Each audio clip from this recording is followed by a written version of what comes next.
CJI ने अपने उसमें ऑब्जर्वेशन में कहा है कि जियो और जीने दो, ये जुमला बहुत मानी रखता है।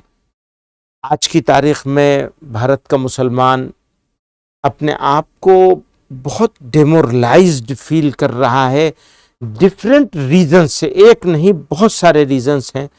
तो ऐसे में ये फैसला जो है वो मैं समझता हूँ कि सभी लोगों के लिए, इंसाफ पसंद शहरियों के लिए बड़ा इत्मीनान बख्श होगा।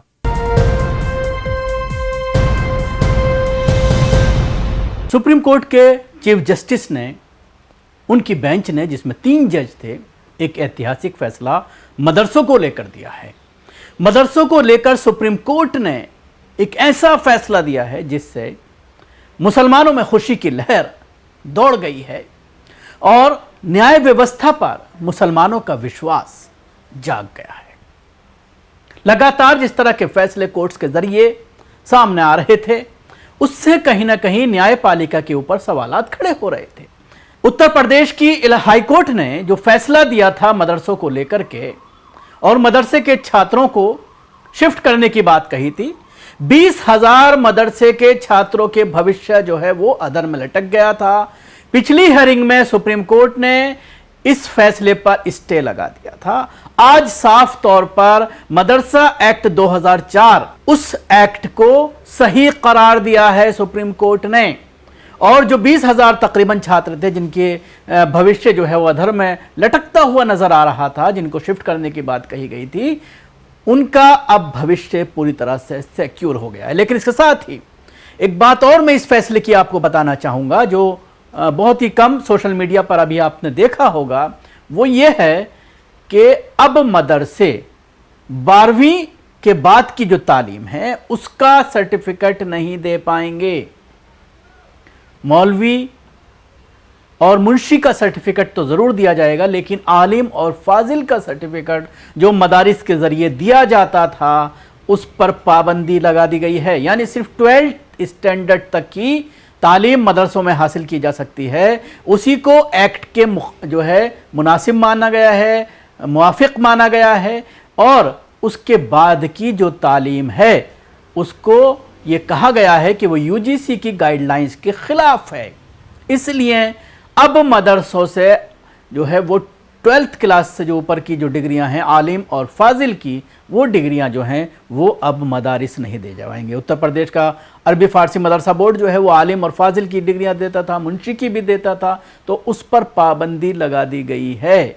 हालांकि अभी ये कह पाना काफ़ी मुश्किल है, क्योंकि आलिम की अगर हम बात करते हैं, उत्तर प्रदेश अगर मदरसा बोर्ड की बात करते हैं, तो वो 12th स्टैंडर्ड की ही डिग्री आलमियत की मिलती थी अरबी फारसी बोर्ड से। लेकिन इस तरह की बातें बहुत सारे न्यूज़ पोर्टल्स में जो लोग सुप्रीम कोर्ट कवर करते हैं, उनके ज़रिए इस तरह की खबरें जो है वो डाली गई हैं। अब ये देखने वाली बात होगी कि क्या जो मदारिस में 12th के बाद आलमियत, बहुत सारे मदारिस ऐसे हैं जिसमें 5 साल का आलमियत का कोर्स होता है, बहुत से मदारिस ऐसे हैं जिसमें 6 और 7 साल का आलमियत का कोर्स होता है 8 स्टैंडर्ड के बाद। तो अब सवाल यही खड़ा हो रहा है कि क्या 12th के बाद की जो जिन मदारिस में सनद दी जाती है, बहुत से मदारिस आलिम की डिग्री को इक्विवेलेंट मानते हैं ग्रेजुएशन के, और बहुत से मदारिस जो है वो फाजिल की डिग्री को जो है वो ग्रेजुएशन के इक्विवेलेंट मानते हैं। लेकिन उसकी अगर हम बात करें, सरकारी नौकरियों में कोई वैल्यू नहीं है जब तक आपने किसी यूनिवर्सिटी से ग्रेजुएशन ना किया हो। तो ये तमाम चीज़ें हैं जो एक अलग एक मुद्दा है जिस पर बात की जानी चाहिए। लेकिन इस फैसले को काफ़ी सराहा जा रहा है। जमात उलमा हिंद के अध्यक्ष मौलाना महमूद मदनी ने यूपी मदरसा बोर्ड की कानूनी हैसियत के संबंध में सुप्रीम कोर्ट के फैसले का स्वागत किया है। सुनिए क्या कहा है मौलाना ने। अभी सुप्रीम कोर्ट ने अपना फैसला सुनाया है, तो ये फैसला बड़ा खुशाइंद है, इसको वेलकम किया जाना चाहिए। हमारी बहुत देरीना शिकायत है अदालतों से, खुसूसन निचली अदालतों से, ज़ेली अदालतों से। उनके फैसले सिर्फ इस मामले में नहीं, बहुत सारे मामलात में हकीकत के खिलाफ, इंसाफ के खिलाफ आते हैं।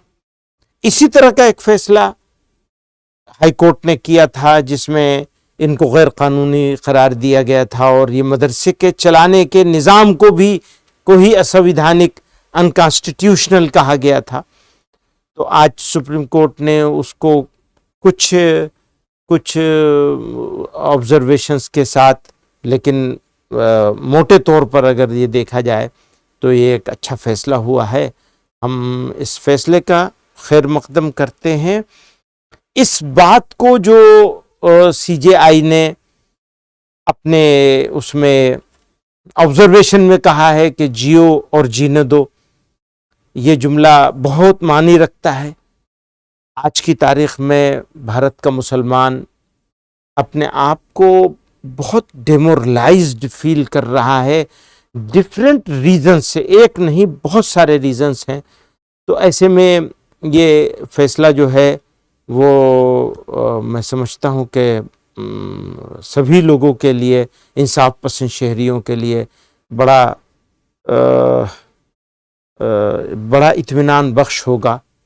तो मैं इसके ऊपर एक मरतबा फिर यूपी मदरसा बोर्ड एसोसिएशन जो है, टीचर्स एसोसिएशन जो है, उनको भी उनकी लड़ाई को उन्होंने जिस तरह लड़ा है, उनको भी मुबारकबाद देकर इसको एक मरतबा फिर शुक्रिया अदा करना चाहता हूं। आपने देखा कि सुप्रीम कोर्ट ने आज अपने ऐतिहासिक फैसले में उत्तर प्रदेश मदरसा बोर्ड को संवैधानिक ठहराया है। मौलाना महमूद मद्दी ने इस फैसले का स्वागत योग्य बताते हुए कहा है कि यह फैसला न केवल न्याय की जीत है, बल्कि भारतीय मुसलमानों और विशेष रूप से मदरसों से जुड़े लोगों के लिए संतोष और प्रोत्साहन का कारण भी है। हम इसे केवल मदरसा बोर्ड के परिप्रेक्ष्य में नहीं देख रहे हैं, बल्कि मदरसों के संबंध में सांप्रदायिक तत्वों की चल रही नकारात्मक मुहिम के संदर्भ में भी हम इसको देख रहे हैं। बहुत शानदार बात मौलाना ने कही है कि ये कहीं ना कहीं हिंदुत्व के उन अलंबरदारों के मुंह पर तमाचा है जो मदारिस की तालीम को लेकर सवाल खड़ा करते हैं। खुद उत्तर प्रदेश सरकार ये चाहती है कि यूपी में मदारिस को बंद कर दिया जाए और उसी के तहत जो उसके सॉलिसिटर जनरल थे, जो बहस कर रहे थे हाई कोर्ट में उत्तर प्रदेश की, उन्होंने भी उसके पक्ष में बात कही थी। लेकिन जब मामला सुप्रीम कोर्ट में आया था और जज साहिबान का, खासतौर से चीफ जस्टिस की जो टिप्पणियां इसमें सामने आई थी, उसको लेकर के कहीं ना कहीं सवाल जब उनके ज़रिए किए गए तो बैकफुट पर यूपी सरकार ज़रूर नज़र आई थी। उसके बाद नोटिस जारी किया गया था, जवाब उसके बाद दिया गया और आज ये फैसला जो आया है ये काफ़ी स्वागत योग्य है। मौलाना महमूद मद्दी ने भारत के मुख्य न्यायाधीश की इस टिप्पणी जियो और जीने दो पर जोर देते हुए कहा है कि इस वाक्य की गहराई को समझना हर भारतीय के लिए आवश्यक है। और शानदार लाइन बोली गई है, इस फैसले से देश में न्याय का संदेश पहुंचता है। तो सवाल अब इसके साथ ये भी खड़ा होता है कि क्या जो पर्दे को लेकर के एक हियरिंग हुई थी सुप्रीम कोर्ट में, क्या इस मामले को भी चीफ जस्टिस जाने से पहले 11 नवंबर से पहले, क्या इस मामले को भी इसी वीक, आखिरी वीक है चीफ जस्टिस का, अगर देखा जाए तो क्या इस वीक में इसको भी निपटा देंगे? अलीगढ़ विश्वविद्यालय का जो माइनॉरिटी करेक्टर का मामला है, अलीगढ़ मुस्लिम यूनिवर्सिटी का, क्या उसको भी इसी तरह से जियो और जीने दो की सिद्धांत पर, क्या इन दोनों मामलों का फैसला भी चीफ जस्टिस लेना चाहेंगे? इसके साथ ही मौलाना महमूद मदनी ने यह कहा कि अलग थलग और हाशिए पर महसूस कर रहे मुसलमानों के लिए यह फैसला बहुत ही स्वागत योग्य है। जिस तरह सांप्रदायिक ताकतों और सत्ता में बैठे कई मंत्री खुलेआम हिंसा की अपील कर रहे हैं, मदरसों के अस्तित्व पर हमला कर रहे हैं, इस संदर्भ में सुप्रीम कोर्ट का ये बयान एक महत्वपूर्ण संदेश है। खासतौर से असम का जो चीफ मिनिस्टर है वो मदारिस को लेकर जिस तरह की लैंग्वेज इस्तेमाल करता है, उसके मुंह पर ये जोरदार तमाचा है सुप्रीम कोर्ट का जियो और जीने दो। मौलाना मदनी ने यूपी मदरसा टीचर एसोसिएशन की उन कोशिशों की भी सराहना की है जिन्होंने अपनी लड़ाई को सफलतापूर्वक लड़ते हुए इस फैसले को संभव बनाने में महत्वपूर्ण भूमिका निभाई है।